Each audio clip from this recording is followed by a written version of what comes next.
In the Fuzzy Memories podcast, we celebrate the good, the rad, and the fugly of the 80s and 90s. We're three latchkey kids who made it out alive. And in each episode, we break down all the culture that popped, 1 year at a time. Whether it's the birth of legends... I'm Lyme disease free today, and I have Whitney Houston and MTV to thank. Or audacious moves. Imagine also the poor Golden Gate Bridge. You turn 75 and people have a party on you. Yep. I don't want that. Or even confusing PSAs. And the stop, drop, and roll. I mean, I assumed Yes. as an adult I would catch on fire weekly. All the time! We've got a take that will make you laugh. We've also got thoughts on all sorts of random phenomena and the most unmitigated of golf. Why sharks can't be trusted, people can't be trusted, and rivers can't be trusted. It's collusion. Of the highest degree. Uh-huh. You were counseling me to start my remarks with, first of all, bitch. Everyone in that room would have snapped to attention. It's going to be basically coffee lids, shark revenge, and then maybe like Matt Getz. God, we need to do something about him.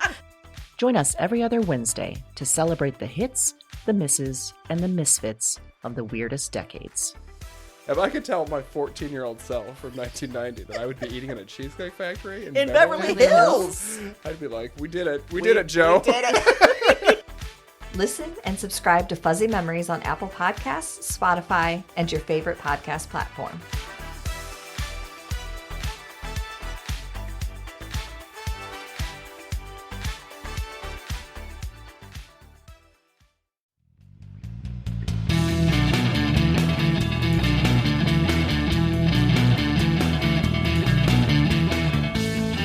Hello, and welcome to Broads and Books, the podcast with one unique theme, 4 handpicked book recommendations, and 2 broads. I'm Amy. And I'm Erin, and this is episode number 45, Outstanding Offspring. So the theme this week was actually suggested by one of our listeners. How great is that? His name is Tim, and he said, hey, how about a theme where we find books with kids that even Amy would like? And that... Just a great bar. It was a great... It was a great challenge. Uh-huh. And it's also, I felt seen. I felt like, oh, okay, so this has come through in 45 episodes, how my ambivalence towards children. Yeah. So, so that's what we're doing. We're talking about books with kids who are pretty awesome. Yes. Yeah. Well, it obviously had us thinking about kids, situations when we were kids, examples of outstanding offspring. But what I really wanted to know, Amy, is if you did have a kid. Yes. And you could keep it at the same age forever. What age would that be and why? I want it to be 35. Oh, okay. Because ideally by that time, the child has figured its shit out. It's Ideally. a functioning adult. I can bypass all the growing pains, both of that child and of myself. Okay. I can really just bypass parenthood and go straight to having a friend. Genius. That answer didn't even occur to me. Yeah. And it's genius. I mean, I'm also kind of thinking, it's like very mythological. It's like, Athena sprung formed from the head of Zeus in Greek mythology. Now, I don't want the child to spring from my head. No, please. Because that's going to hurt. That's weird. I want the child to just, manifest. Yes. Maybe some witchcraft involved, Okay. just be like, let's have an adult child. But you can't Done. live with me, child. You got to go. Well, yeah, if they're 35 and they have their yeah. shit together, they should have their own place. You got to go figure it out. Okay. Yeah. So that's Wow. where I'm at. I would like to say I saw that coming. I should have seen that coming. I was thinking through ages like, no. Let's just skip on over. Over into adulthood. Yeah. No. Yep. Okay. Yeah. 35. Yep. That's where I should be. Yep. Erin, thinking about parenthood of actual young children, do you think you could be a stage mom or a momager? Oh, gosh. There's part of me that wants to say yes because I like the business sense of it. But here's what I know would happen. They would figure out how to get me out of the picture so fast because when you say they, who are you meaning? Like whatever, music industry or acting, whatever. They'd be like, okay, the kid's great. Mom is a nightmare because there's only like a few things that get me really, really riled up. And one of them is messing with my kids and like, not just, if they choose to be in something and they do their best and it doesn't go well. Not that. That's not what I'm talking about. I wouldn't be like crazy, like my kid's the best at everything. It's if I anticipate that you're causing my child pain. Oh, yeah. I get to a blinding rage that cannot be contained. Yeah. And I just think that a lot of people would suffer. I think so too, because in a stage mom capacity, your child would be manipulated in multiple ways. And I couldn't do that. Nope. And I think they would also hate it that I was always like, but wait, why? How does that make sense? That doesn't seem logical. No. So like the agents and all of them would be. Yeah. I'd be like, no.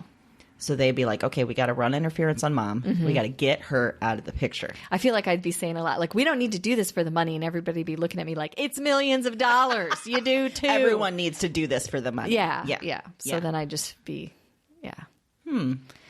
I just feel like I'd meet an untimely demise. Like they'd figure out a way to like keep me contained somehow, and it wouldn't be pretty. And by contained, you mean execution. Yeah, or like, oh, mom had a breakdown. We put her in rehab. Like they put some kind of weird story out there. True. So I can't You've been really be emotionally seen in public. exhausted. So you're in rehab. Yeah. I'm overly protective, not in like a weird they can't do things way, but in a don't hurt them way. Yes. Yeah. I've heard of a few times where you've flown into a rage. And it's been incredible. It sounds like it's a lot. Yeah, it's a lot. It's a lot. When you come out of it on the other side, you're like, wow, like you blacked out. Like what just happened? Yeah, that's a real thing where you feel like I didn't. There's been a few times at wrestling meets I have come unglued because watching your kid get punched in the face is. It's difficult. Or his arm pretty much pulled out of his socket, which actually happened. Yeah. Those things are not enjoyable to watch. And, you take some of that into account, sports, things like that. You're willingly doing that. I'm not blaming anyone in particular that I'm going to name on the show. I have a lot of blame to go around, to be clear. But I know there's a few people you're blaming. Yeah. But it's that. It's not for me. It was never like losing or refs or anything like that. It was an intense moment where something is completely unfair. They're being hurt and I need to stop it. Physically hurt. Yeah. I get this real, uncontrollable rage. Like in no other circumstance in my life have I ever felt that or acted on it, or I'm normally pretty docile. I would never draw attention to myself in public, but a few of those times I went all in. Man, I wish that one of your family members had videotaped these, because I can imagine it would have been holiday viewing for years to come. I can tell you that Mike was so worried in one of them that he got down off the bleachers because he thought that this other mom's husband was going to swing on me, and he didn't want to be on unsteady footing if he had to fight. Which I took as a really nice way to say I love you. Oh, he was prepared to throw down too. He was like, your rage is all encompassing. Yeah. And I gotta save her from herself because she's about to get beat up, and by a that's dude. it. Yeah. Another time I was huge pregnant when it happened, so I feel like that kind of helped. Like the size of me, and like, really, you're gonna throw a pregnant lady out? I'm gonna leave on principle. That's actually what came out of my mouth. So, and who was this directed at?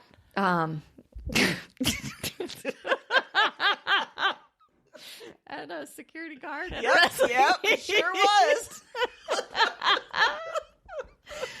This is the time that I watched Zach get punched in the face repeatedly during a whole match, and the ref did nothing about it because it was the home meet and the home team or whatever. And the kid acted when they got off the mat and Zach won, acted like he was going to take off after Zach. Like he took pulled his singlet down like he was going to attack him. And I was like, I just saw red and I stood up and I was like, not a chance. And then everybody was like looking at me instead of that. And I'm like, stop looking at me. He's like, look at this. Yeah. And then they were like, you need to calm down or you're going to have to leave. I was like, you're going to throw the pregnant lady out when that kid's been punching someone. And then it just went downhill from there. I hope that they talk about you still. God, I hope so. Like the refs and the security guards and everybody, like, remember that lady? Yeah. And Mike was like just 16 months pregnant and ready to go. Mike was like standing up, like at one point stood up and was just like, it's fine. Like to the guy, like just trying to get him to like walk away so I could sit down. Cause he knew like he can't say that to me because I'm just enraged at that time. And the best part is that Zach saw none of this because he had gone back into the locker room where the kid was like following him. And which I wasn't worried about Zach. He can hold his own and his teammates, his coach was on it or whatever. But that was... Later, I felt bad and I had to like apologize and be like, hey. And he's like, yeah, I heard about it on the bus and all I could do is laugh. I was like, okay, all right, fair enough. And at the next meet, his coach was like, I think you've gotten almost thrown out this year more than me. And I was like, one time. It's an extreme circumstance. But that's a badge of honor, too. It is, yeah. Yeah. Yeah. It is what it is. You know, you're going to do that, you're going to pay for it. Also, you know what else really set me off that day? Is that getting to their bathrooms was really difficult. And I was like really, really pregnant, Yeah. like weeks Mason away. was playing with your bladder. Yes. And Yeah. so then, I mean, you're sitting, so it's worse. And then it's kind of, you know, you're jumping up and down. I mean, I had to go to the bathroom so many times and it was so much work. And I was like, this place is just a disaster. It's not ready for pregnant ladies. This place is gross. And their walking tacos were subpar. Ew.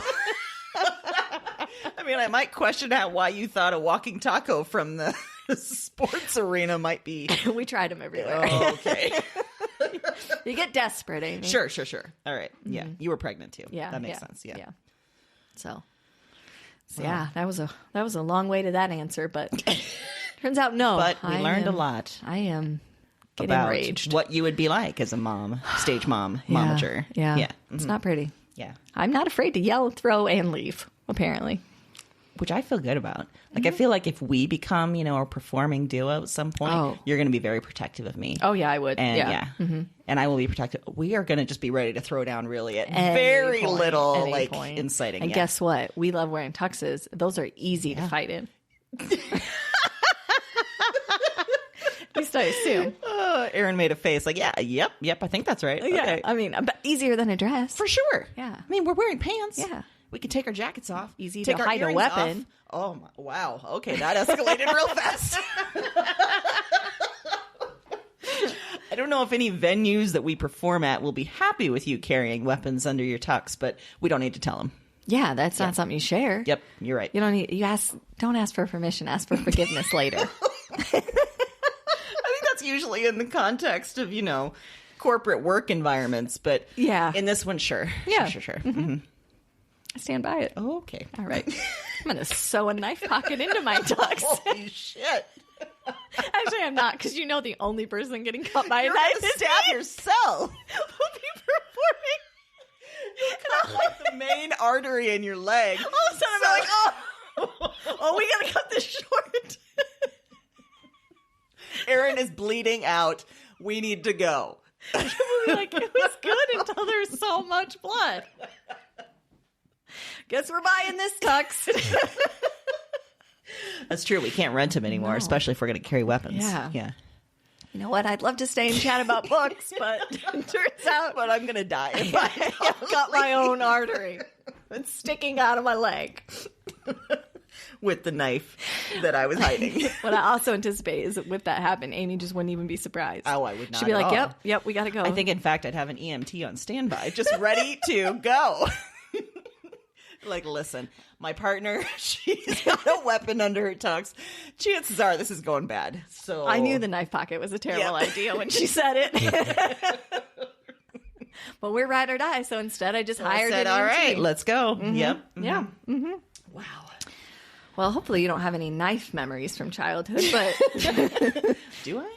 No knife memories. okay. Yeah. Well, is there a favorite memory of childhood that illustrates who you are today? I think there is. Yeah? I think there's a number, but the one that popped into my head and, you know, like a big neon sign was when I was in elementary school and I was reading some of Mom's magazines. There was some Good Housekeeping. There was probably like Cosmo or something, you know. Her, and at my grandma's house, I think there were all these magazines designed for women, right? So I'm reading these magazines and I decide when I'm maybe 10 that I'm going to write a magazine. And I'm going to name it Weird Woman Magazine. So the elements of Weird Woman Magazine was there was a couple articles, I guess, about living your life when you're weird. Okay. There was there were ads. I did ads for women's products. Perfect. I completed the subscription things that fall out of magazines. I did one of those with like the Wow. yes checkbox. I want some of Weird Woman Magazine. There were diet tips because, of course, there were because I was reading women's magazines. Yeah, of course. And so I put all this together, like into 8.5 by 11. This is probably a pasted together, Yes. just a shit show of a thing. But then, days of labor, I imagine. yes, then I gave it to my parents. I wish I could accurately recall the looks on their faces. I imagine it was something like, "Oh, okay." like, I imagine it was a trying to be encouraging, but also, what the fuck is this? Like, what did my child just do? So that's what I remember. I was very proud of it. I don't know where it went. I wish I still had it. But I like to think it points out who I am today because I like to parody stuff. Yes. I like to make fun of things. Yes. I like to, even then, you know, I was thinking I'm not subscribing to all this random stuff that people are telling women, although I did take that brief sorority trip for a while. But You got to get a fellowship, and then Yes. you can go out on your yes. own. Yeah. Mhm. Yeah. So, Weird Woman Magazine. Maybe I'll resurrect it 30-some years later. I really like the title. Yep. That really does illustrate. Somehow, I feel like I self-identified as a weird person early on. Don't know why, but I did. And how old did you say you were? I think I was like 10 or 11, That's yeah. what I thought. Okay. Okay. I feel like that, yeah, there should have been more enthusiasm for your entrepreneurial spirit. Maybe there was. I just remember being so overcome with my own creation. Like, Oh, yeah. that I don't even think I registered what they said or didn't Yes. say or whatever. Yes. I'm just picturing it as if, like, my nephew or niece gave it to me, I'd be like, oh, okay, cool. How do I say the right thing to be encouraging. Yes. Yeah. What am I supposed to do at this moment? Yes. Yeah. I do remember I loved every minute of creating that thing. Yeah. That I really enjoyed writing all of that stuff. So, shows who I am today. Weird Woman Magazine, I would subscribe. 2020. I would subscribe. I'll be Yeah. your first subscriber. I don't even care if you draw it in pencil and paste it together. Well, that's kind of how I did the first one. So I could do another one. Yeah. I could just do it for you, Erin. Okay. Yeah. I'm excited. Great. I'm going to hold you to it. All right, Erin. If you could pick anything about being a kid, what would you like to be able to do as an adult? Really, it's just a philosophy, which is little kids give 0 Fs. They and really they get do. away with it. It's Yeah. adorable. Like, in is. any kind of way, when they're just saying, no, I'm doing it my way. As an adult, that would never work. But for kids, it's like, yeah, fine. Like, when Mason, tries to convince me that it's okay to have Cheetos for breakfast, and he does, like, this wink thing. Yes. And on, like, someone that's older, that would be creepy. Like, you're trying to use your charms to disarm someone. But on a little kid, you're like, all right. So cute. I guess have some Yeah. Cheetos. I'm impervious to your, And also, it made me think that you get away with things. You just get to do things your way, and no one cares. Like, it's just all, well, that's what we expect. He's 5. What more can you expect? So expectations are just gone. He made us a holiday card this week at school that inside said, "Dad, Mom, I love you." So sweet. And then there's some kind of picture I couldn't translate, and I said, "Bud, what is this?" And he's like, "Well, this guy's in jail, and this guy's laughing at that guy in jail, and he's asking for help, and he won't help him." And I was like, "Oh, okay. So nothing to do with the holidays, like the cute reindeer that you were forced to put on the front, and then inside just a horrific jail scene that I can only understand means some sort of torture, and this guy yelling help." But I'm And it here was for for it, you guys. and I put it up without even thinking.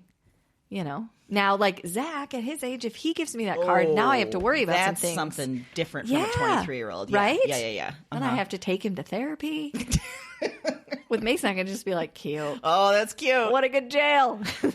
Mason had a few of those this week. I He remember. had some doozies. I know you told me. Tell me about his idea for cats. He was listening to one of our podcasts, He was, actually. yeah. And I didn't realize he was actually actively listening in the car, but he specifically wants a cat that has electrocution abilities. He said in it the paws at first, then he backed that up to be just claws. So it could touch you if it likes you, but if it doesn't, and this is a direct quote from Mason, ka-ching, which is claws coming out. Oh, okay. And then electrocution. Wow. Yeah. You could tell Mason doesn't actually own a cat because No. this is a terrifying prospect for any cat. Yes. Give someone a cat owner. that kind of power. No. I know. I'm looking at Podcat right now, and I'm a little freaked out by just the idea of Yes, it. they're so fickle. Do you know how many furniture items would be electrocuted? They get so angry for no reason. When I am gone for if I'm gone for a few days or whatever, and I come home, she's really lovey at first, but then for a while, she's just like, I am so angry with you. I am not even going to look at you for the next 24 This is hours. going bad. if she had electrocution ability, I would be murdered. I'd be straight up dead. Yeah, and You'd I be think- long dead. I think, yeah, oh gosh, a long time ago. Yeah. She wouldn't even have to get me in the basement. No. She'd just have to pretend she likes me for a minute. You're like, oh my God, Yeah, it's finally worked. Turn to the corner. Yeah, he had a week, let me tell you. He really did. Yeah. And what's great, like you said, is that precociousness is adorable at this age. It is. But now, again, older. Yeah. Like an older kid telling me he wants a cat with electrocution paws, I have to be like, oh my gosh. Yeah. What's happening at school? What's going on with Are you? What? Oh. And, well, we have a unique setting because we can be weird and precocious on air. We have an Yes. excuse to be. Yeah. Sometimes when we're out in the wild, No, I keep our that natural, under wraps. yeah, we keep that under wraps I for don't sure. share that side Nope. with everyone. Nope. No. Just our Just our listeners. listeners. Just everyone in the world. Not in person. Exactly. So like we said, our theme this week was recommended by Tim, and he actually recommended a pick too. So I thought we'd start with his. Yes. He recommended The Sweetness at the Bottom of the Pie by Alan Bradley. And he says in his email, quote, Flavia is the best child character ever. I would happily trade my 2 kids for Flavia. Ooh. Bradley's writing is fantastic, and the story is solid as well. So, hey, sounds like That's a big hell of a endorsement. character. Also, Tim's kids probably need to step it up because what I'm hearing is literary characters are about to take your spot. Yep. So, good warning for Yeah, you two. Maybe an extra kids. thank you for Christmas might be in order. Just saying. So that was Tim's pick for this theme. Which great. Thank Yes, you. yes. Love that. So my pick for fiction is called The Passage by Justin Cronin. And this comes from 2010. And there are 2 more books in this series. So it's a trilogy, and they're all out. Ooh. So you can read them all at once. Well, not at, in sequential. In sequential, order. yeah. Not all at the same time. That'd be weird. So get this, Erin. It starts with a young kid named Amy in Iowa. Weird that you like this. Yep. She's born to a poor woman who's had a terrible time of it. And finally, this mother leaves her young daughter, Amy, at a convent. Just can't handle it anymore, needs to Oh, to wow. go. So after meeting Amy, we then meet a number of other characters. There's a nun named Lacey who takes a special sort of liking to Amy. And there's an FBI agent who is strangely sent to pick up Amy because Lacey has taken her to a zoo and suddenly the animals are freaking the F out at Amy. So the FBI is somehow involved. Whoa. Because there is a secret U.S. government facility led by some scientists who are dabbling in some real weird stuff. And this facility has a breach and releases literal monsters into the world who then decimate the world. So it took a real fast turn there. Yeah. Yeah. That is a quick turn. So this is a dystopian story. It's about like literal monsters. Like I said, it's adventure, it's sci-fi, but it's also so well done, so well written. It's heartbreaking. There are moments that I've read this first novel, The Passage, a number of times actually. And there are some passages that just haunt me and I've never been able to quite get away from them. Oh, They've wow. inspired me in many, many ways in writing and just everything. Wow. The world that he creates, Justin Cronin, it becomes bigger and bigger and bigger, moving forward in time and space into places you'd never quite imagine from just the start of Amy in Iowa. But always at the center somehow, important in ways that she doesn't fully understand and we don't fully understand until the end, is this character, Amy. And she's, this young girl, like I said, but she's seen some shit. She is strong. She is human, but she's also beyond human too. And she's this kid with sort of the weight of the world on her shoulders. So the series in total it's massive. These are huge ass books, but you tear through them. They're just so well written. It's such a great story. And it circles, all of these 3 books sort of circle around Amy and the relationship she has with her sort of surrogate mother, this nun, as well as the FBI agent who becomes sort of a surrogate father to her as well. So my recommendation is get all 3 right now. Yeah. Get ready to read about Amy from Iowa. That is not me, but Just made it sound like it was you, just to be clear. as soon as I said it, I'm like, I'm not sure what I was intending there, but yeah. It's not her. It's not me. To be clear. Nope. Okay. I haven't lived through a viral apocalypse that I know of. So yeah, you're going to want to read them all and get started Sounds great. right now. All right. Right now. Well, The book that I brought this week for fiction for Outstanding Offspring is called The Most Fun We Ever Had by Claire Lombardo. You just finished this one. I did. And that might be why it popped right into my head. But it follows the story of parents Marilyn and David Sorensen. And they have 4 daughters, Wendy, Violet, Liza, and Grace. And we're kind of watching this marriage and the kids back and forth through growing up, you know, back to when David and Marilyn were first married. You kind of jump all around in this book. And they all have their own path. They're all adults in modern day. But what really sets this new story in motion is that this outstanding offspring character of Jonah, who happens to be the child of one of the daughters that they gave up for adoption 15 years ago that the family didn't know about. And so he enters, and if there was ever a kid character to love, it is Jonah. Like, everything he brings into the story is wonderful and crazy, and he's trying to understand what happened to him. Like, he's had a rocky road. He's trying to figure out how, you know, how this all pieces together, and then all the sisters and the mom and dad, you know, you can imagine all of the stuff that comes from finding this out. But really, the book is long. It's a longer book. But you feel like you're just so engrossed in it. And somehow I think even if you cut things out, it wouldn't work as any shorter of a book, because part of it makes you feel as though you grew up with them and you watch this. So you almost feel just as betrayed by, like, what? This Jonah secret and trying to figure it all out. And you connect so well with all the different characters at different times that it elicits this range of emotions that I think in a shorter work you wouldn't get. And I'm saying all that because I don't want anyone to be put off by how long it is, because it's truly worth it. And honestly, after I finished it for days, I would catch myself thinking, like, oh, I wonder how that's working out with Wendy. And I'm like, God, that's not a real person. Wow. Stop yourself.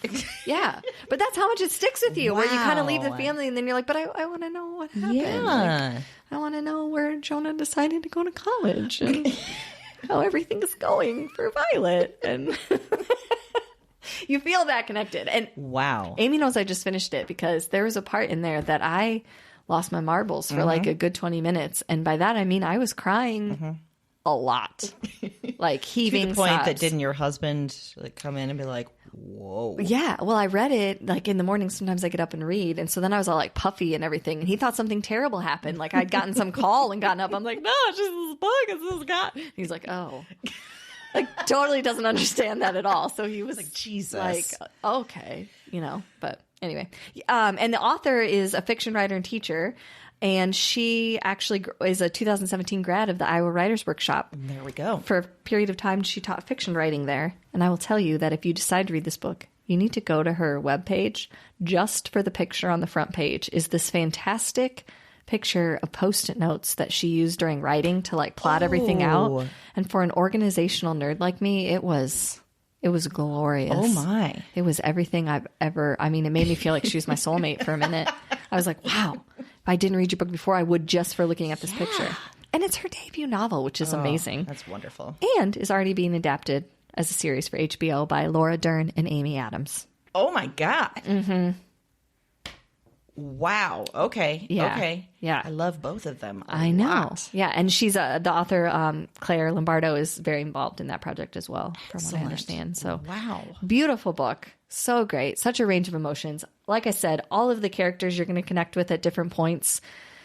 Just the reader, what a great experience going through it. That's so cool. It was compulsive. It's one of those where you like don't want to leave. Like you're like, I got to cancel everything today because this is, yeah. Well, I'm glad to hear you talk more about it because all you had said was, I finished this book and I'm bawling. I'm like, yeah. Okay, great. I don't think I'm going to read it then. Yeah. But now, it sounds like I should. Yeah, sure. you should. Yes. Yeah. And there were different points I kind of cried a little bit in it too. But then, I don't know, something hit me that day and I was like, this is, yeah. Yeah. I mean, I have no room to, say anything because I just watched Star Wars last night and bawled like a friggin' out of control weird woman is what happened. And Out of control, baby Yoda? No, I'm just kidding.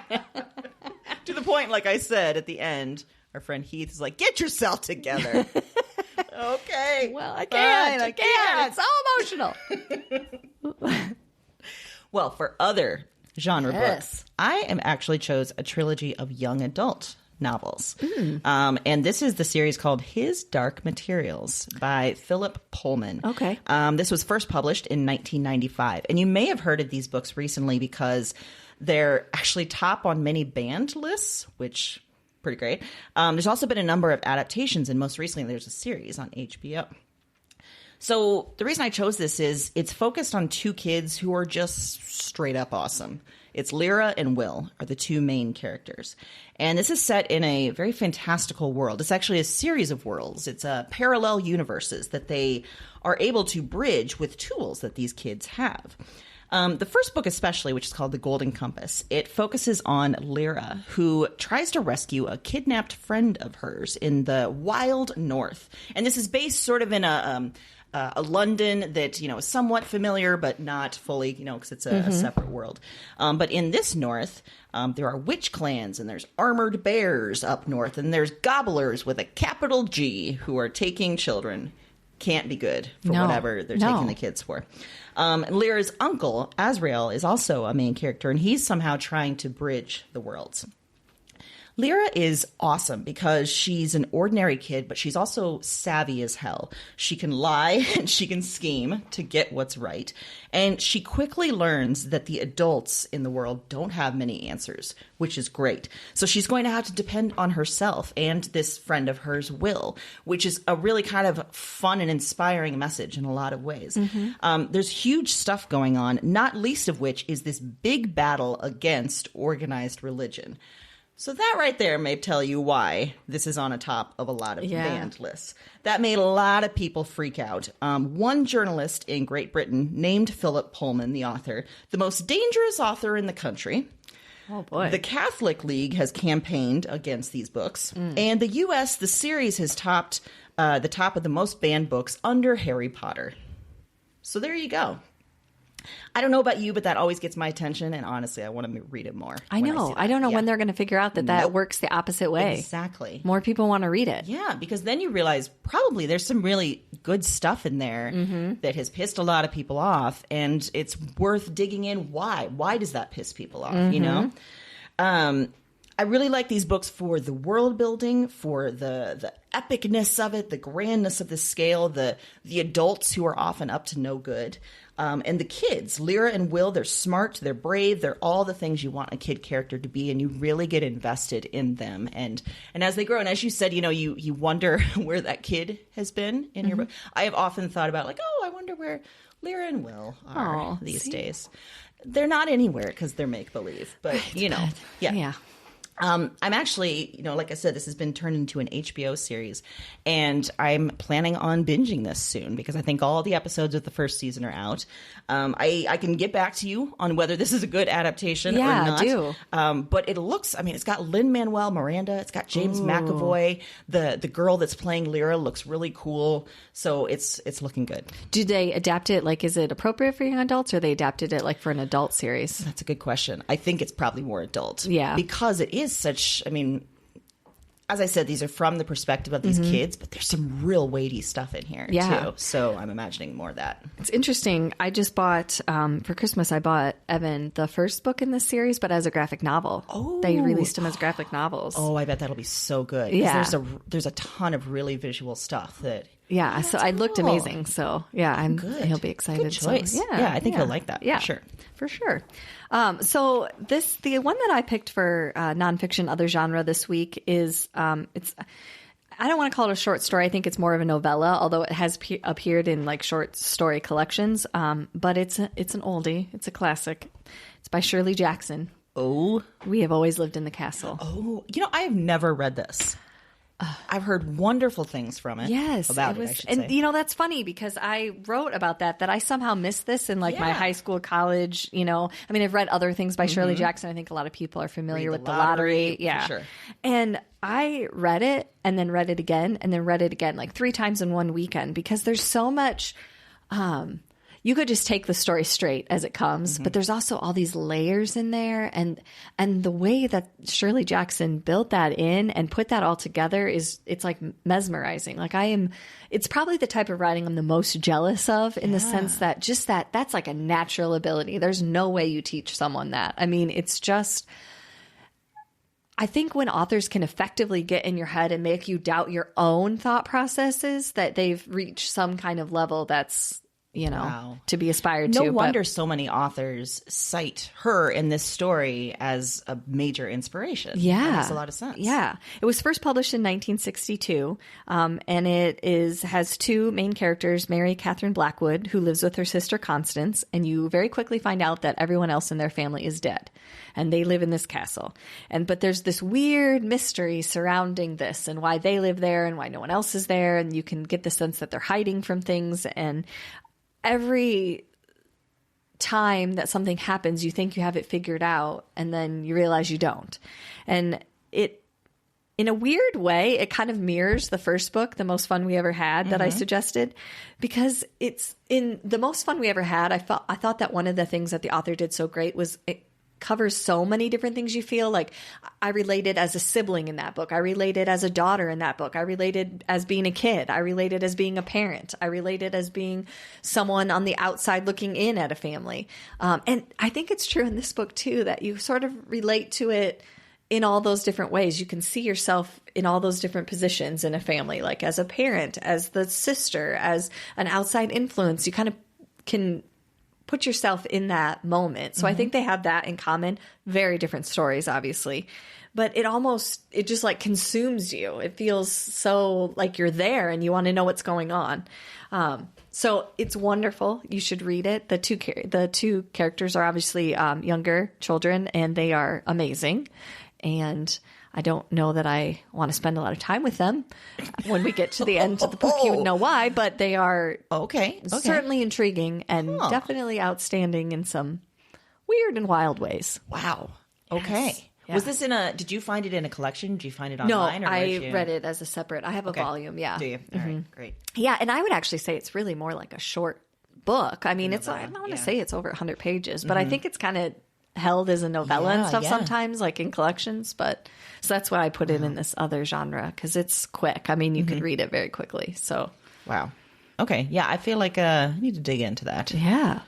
And maybe get creeped out. I'll let you borrow my copy. It has a haunting illustration on the cover. Wow, you really emphasized that H. Haunting illustration on the cover. There's a lot of breath in that. Okay. Starting to get into heavy breathing territory. What? I can't even do heavy breathing without laughing. Can you imagine calling someone who's just doing heavy breathing? I would lose it. I would just start laughing. I had a heavy breather call me when I was a kid. What? Yeah. There was one time so my dad was a policeman, and he, for many years, he worked nights. So he would sleep during the day. So he would always be home. And I think when I was like 8 or 9, they were like, okay, you can stay at home alone because dad's in the bedroom. He's sleeping, but he's there. So one day I came home from school and I answered the phone, and there was a real heavy breathing situation. And me being a young kid, I'm like, oh, they just can't get their words out. So I'm just waiting, and I'm waiting, and nothing's coming out. And I was like, I said something to the effect of, hello, are you okay? And he's like, are you alone? Oh, no. Yeah. Oh, my gosh. And I think, who knows? Maybe I said yes. I think I was probably just completely out of it. And he's like, oh, you shouldn't be. Something like that. I immediately hung up. I ran back to the door of Dad's bedroom, and I was about to go in and tell him. And then I was like, no, it's okay. I can handle this. It's all right. So then I just went down to my room, and I think I probably sweat for a long time. Did you ever tell them? No. What? No. It was so creepy. But also, as an adult, I've often wondered, who the fuck is that calls a house? I'm wondering if it was like a neighbor or something. Like, how did you know there was a girl alone in the house? How did you know? Like, what was going on there? And it never happened again that I remember. Oh my God. Right? Isn't that creepy? Terrifying. Also, as a PSA, you should always tell someone, what if you were kidnapped? They could have traced it back to that phone call. Well, Erin, I was a girl, and I was like, nope, I'm going to internalize this. I'm not going to tell anyone. I am brave and strong, and this is how I have to prove it. Exactly. I have to defend myself. Yeah. Yeah. Well, don't worry about that. I carry a knife now. Oh, God.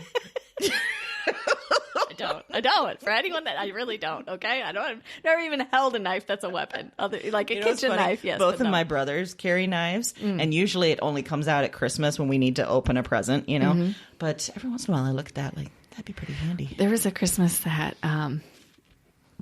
Mike's dad, who also carries a knife, slit himself real bad opening one of the kids' toys, and then there was like poor Evan's face was so disappointed because there was blood all over his toy. Sure. You ruined it, Grandma.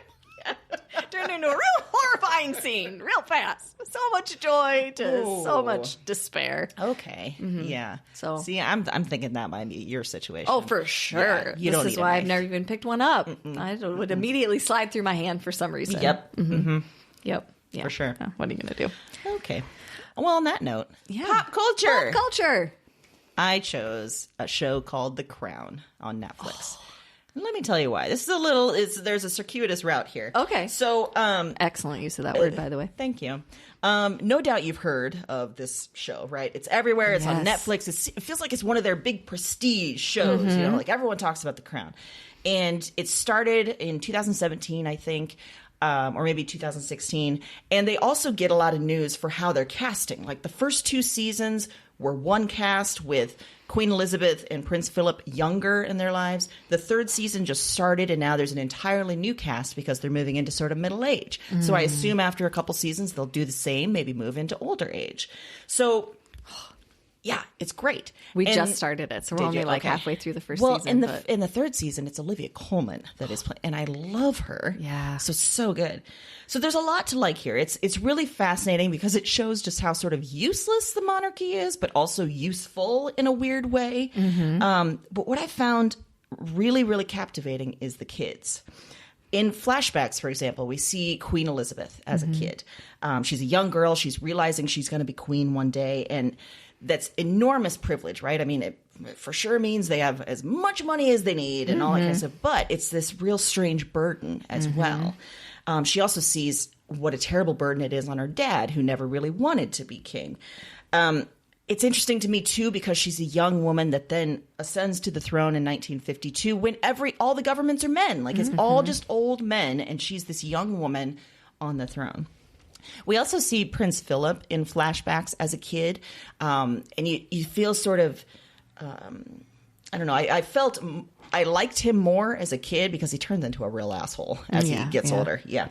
But it's the episodes around Charles that really have gotten me. Oh. And to be honest, I've never thought much about Charles. Yeah. Like, you know, we grew up in the Charles and Diana era and William and Harry and all that kind of stuff, but never really put much thought to it. But we see Charles as a young boy, and he's very sort of quiet and sensitive.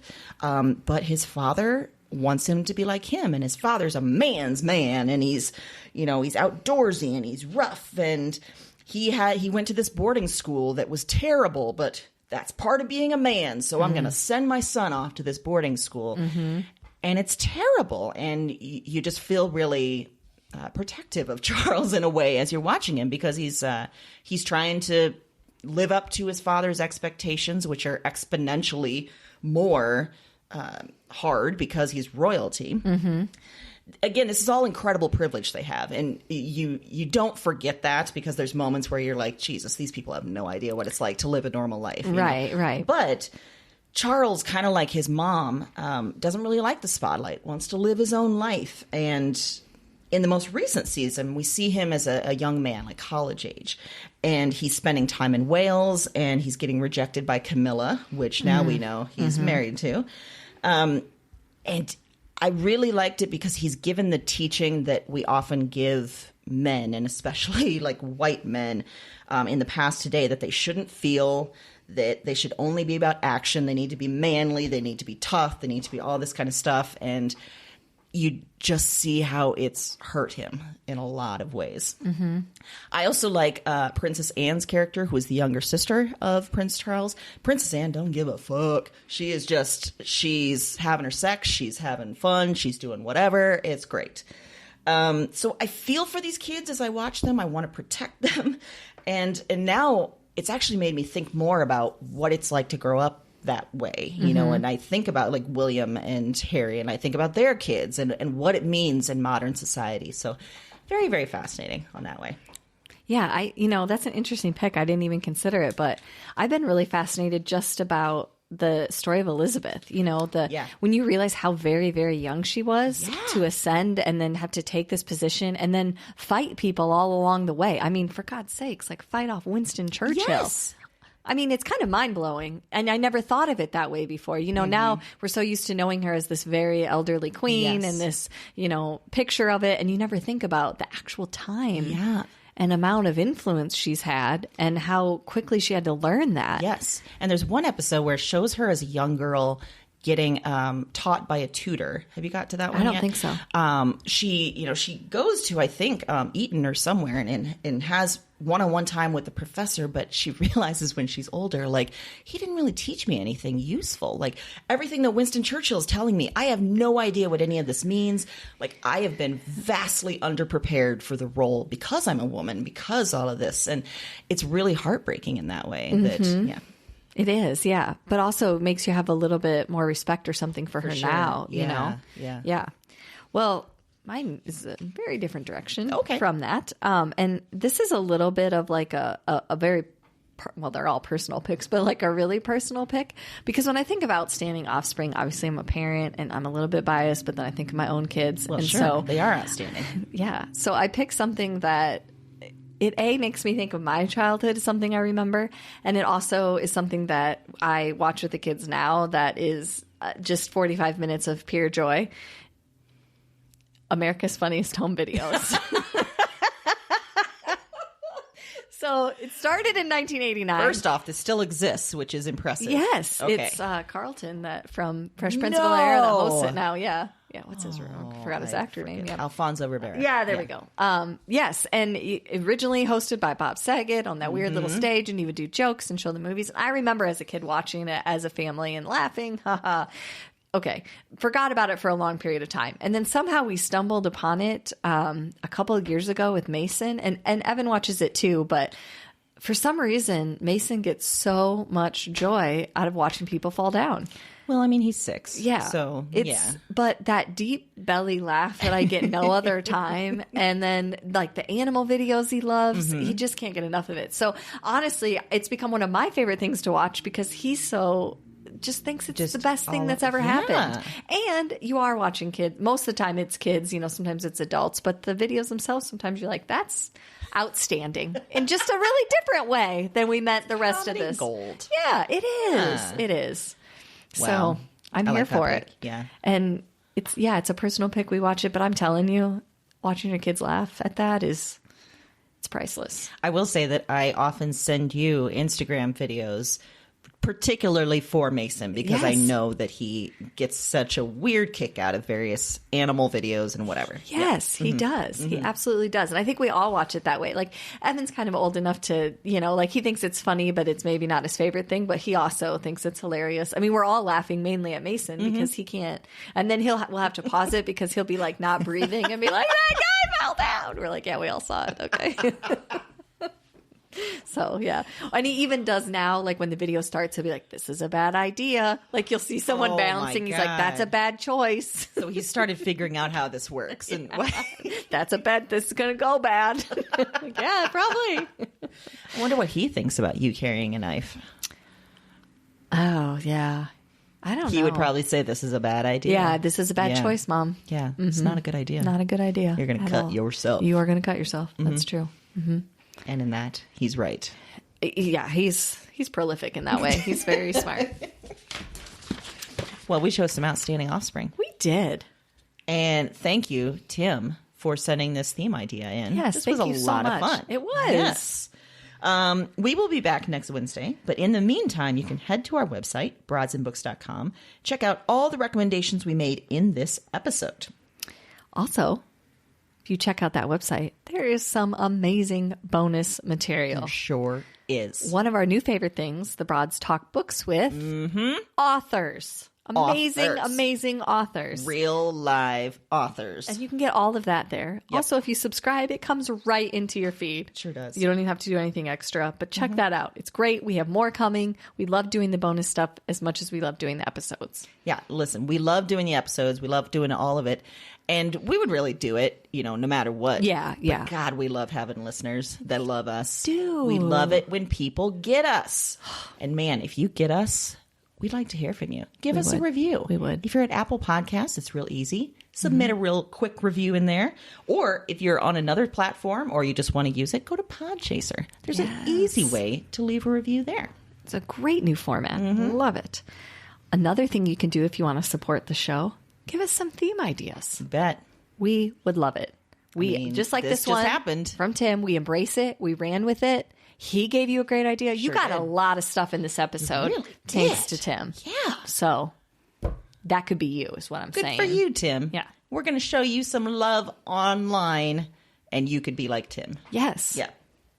Absolutely. So you can find us at Facebook, Twitter, Instagram, and our website. Plus, we have a shelf at Plain Talk Books. Good Lord. I can't put words together Plain anymore. Talk is the name of the place. Thank They have you. books. And they have books. and coffee. we have a special shelf set up there. So you get some coffee, you get a sandwich, and you get to find some books that we've recommended. Yes.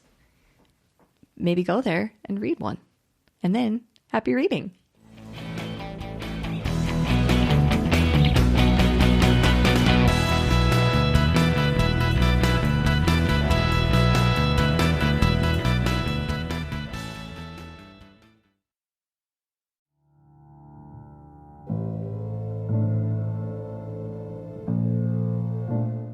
I'm up again. Same night, another dream. Before trying this recording thing, I didn't remember much of anything of these dreams. I didn't remember much from any of the women. And one night of doing this, and it's broken things open. The dreams they're in me, and they're coming out of me, and Talk to me. I am not broken. I am the most whole, most real. cause their despair. I wait for the word. Witch. Look at the mad woman in her cage. She was a woman with holes inside her. That was the heaviest factor, the final evidence, the heart of the issue. Somehow, you understand this. You hear me. Wherever you are, whatever this is, you... This isn't a dream journal anymore. It's not. It's just fact. Because now this is some sort of record. What are these dreams? Maybe there's a better question. Who are these women?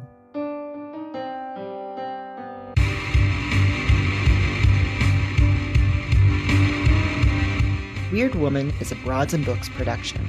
All 9 episodes are available January 10th. Listen and subscribe to Weird Woman on Apple Podcasts, Spotify, and your favorite podcast platform. That's WYRD Woman, wherever you listen to podcasts.